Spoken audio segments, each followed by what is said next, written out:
जय जगन्नाथ सांग मानी पूजा सोना फैमिली किचन तरफ आपण को स्वागत जनाऊँ। तो आसतु आज आम बनैबा छतु छेचा।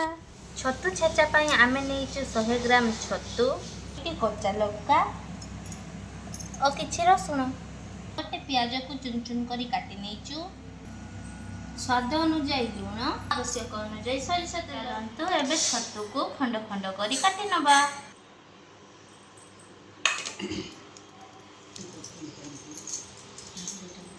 देखो छतु को काटी नहीं, देखो गैस लगे देचु। एबे कड़ाई बसई नबा, को गरम हवा पानी छाड़ नबा।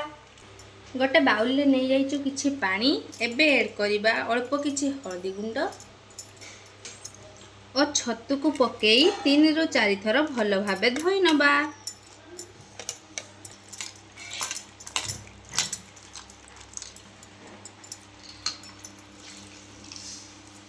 देखो तो कड़ाई गरम हो गलानी। एबे ऐड करिबा किछि सरिष तेल,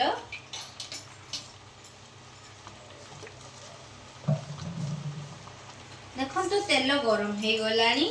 एबे ऐड करिबा रसुण कच्चा लंका, 1 ରୁ 2 मिनिट भाजी नबा। देखो तो रसुण कच्चा लंका भलो भाबे भाजी हो गलानी। एबे गोटे पात्र को काढी नबा।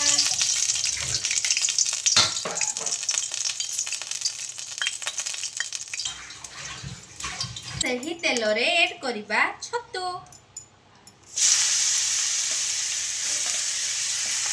और स्वाद अनुजाई लुण और अल्प समय पाई छतु को भाजी नबा।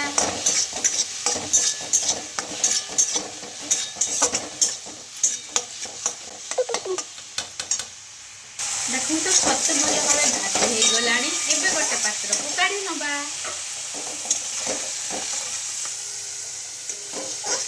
एबे छतु को छेंचिबा पाई आमे गोटे हेमदस्ता नहीं जाइचु। एबे ऐड करिबा भाजी नैथिबा रसुण और कच्चा लंका को छेंची नबा।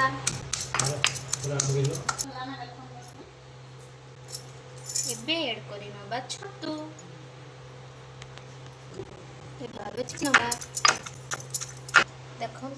देखंतु गोटे पात्र रे आमे नहीं जाइचु कटा पियाज।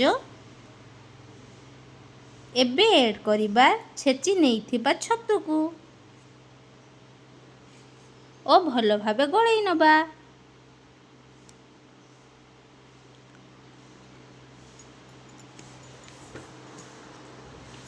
देखंतु प्रस्तुत हो गला आम छतु छेंचा।